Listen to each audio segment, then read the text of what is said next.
राम मंदिर में चढ़ावे को लेकर उठे विवाद के बीच पहली बार श्री राम जन्मभूमि तीर्थ क्षेत्र ट्रस्ट ने अपनी आय व्यय और फंड का विस्तृत लेखा जोखा सार्वजनिक किया है। ट्रस्ट की बैठक में सामने आए आंकड़ों में वित्त वर्ष 2025-26 की कमाई, खर्च, दान में मिले सोना चांदी और ट्रस्ट की कुल निधि का पूरा ब्यौरा साझा किया गया। नमस्कार, आप देख रहे हैं न्यूज़ 18 का डिजिटल प्लेटफॉर्म और मैं हूं आपके साथ जागृति खंतवार। तो देखिए, सबसे पहले बात करते हैं वित्त वर्ष 2025-26 की आय की।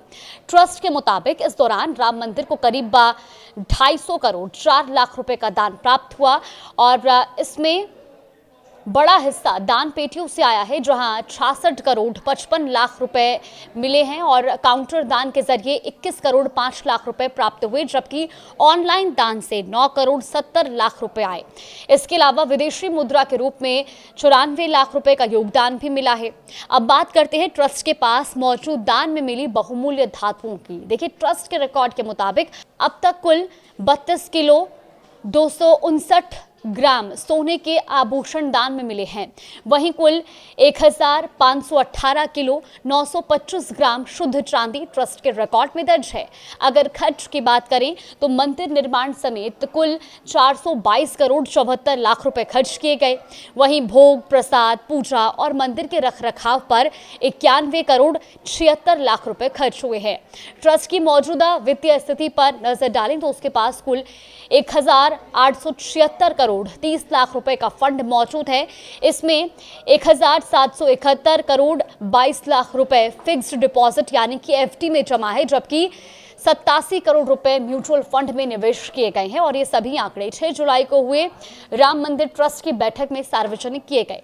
वहीं ट्रस्ट के कोषाध्यक्ष स्वामी गोविंद देव गिरी ने बताया कि मंदिर निर्माण शुरू होने के बाद से अब तक ट्रस्ट को लगभग 3200 करोड़ रुपए की आय प्राप्त हुई है। मंदिर निर्माण और अन्य कार्यों पर खर्च के बाद भी ट्रस्ट के पास करीब 1800 करोड़ रुपए शेष हैं और उनका कहना है कि दान को लेकर जो भ्रम की स्थिति बनी थी उसे दूर करने के लिए ये पूरा वित्तीय विवरण सार्वजनिक किया गया।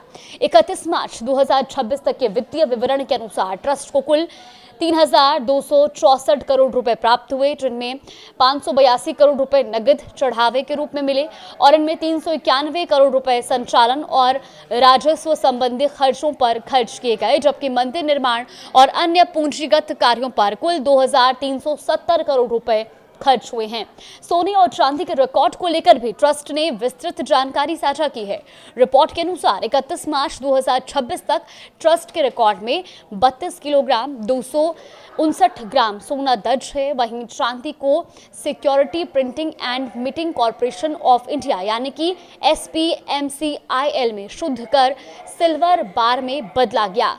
ट्रस्ट के रिकॉर्ड में 849.272 किलोग्राम और 99.99% शुद्ध चांदी और 669.653 किलोग्राम अन्य चांदी जैसी धातुएं दर्ज है, यानी कुल 1518 किलो 925 ग्राम चांदी का रिकॉर्ड मौजूद है।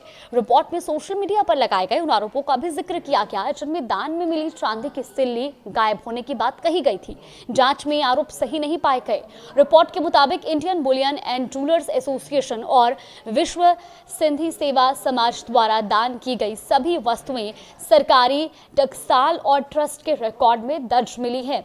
इसके अलावा रिपोर्ट में यह भी बताया गया कि 1 अप्रैल 2025 से 31 मार्च 2026 के बीच ट्रस्ट ने अलग अलग स्थानों पर 2.57 एकड़ भूमि खरीदी या उसके लिए समझौते किए, जिस पर कुल 20 करोड़ 16 लाख रुपए का खर्च हुआ। यानी पहली बार सार्वजनिक हुई इस विस्तृत वित्तीय लेखा जोखा में ट्रस्ट ने आय, खर्च, दान, निर्माण कार्य, फंड, सोना चांदी और भूमि खरीद से जुड़ी तमाम जानकारियां सामने रखी हैं, ताकि दान और वित्तीय पारदर्शिता को लेकर उठ रहे सवालों का जवाब दिया जा सके।